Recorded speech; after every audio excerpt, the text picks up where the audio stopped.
যোৱা পৰহি আমি যোৰাবাটত কৃত্ৰিম বানপানীৰ এটা পৰিৱেশ দেখিছিলোঁ।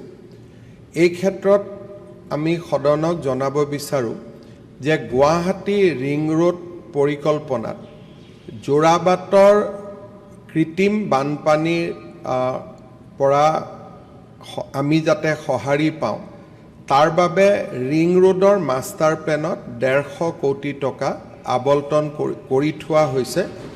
এতিয়া কনসালটেন্টে তাৰ ড্ৰয়িং বনাই আছে আৰু মই ইতিমধ্যে কনসালটেন্টক কৈছোঁ যে ড্ৰয়িংখন IIT গুৱাহাটীৰ পৰা এপ্ৰুভ কৰাব লাগে আৰু মই ভাবোঁ যে ৰিং ৰোড নিৰ্মাণৰ কাম আগবঢ়াৰ লগে লগে আমি যোৰাবাটত যোৱা পৰহি দেখা যিখিনি অসুবিধা আমি দেখিছিলোঁ সেই অসুবিধাখিনিও আমি আঁতৰ কৰিব পাৰিম।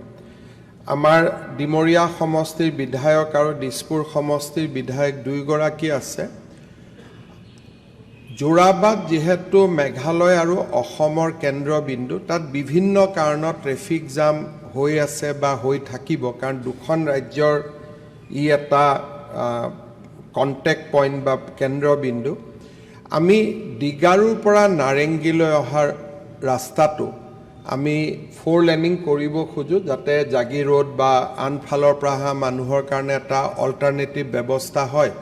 এই ক্ষেত্ৰতো মই দুইগৰাকী বিধায়কৰ সহযোগিতা কামনা কৰিম।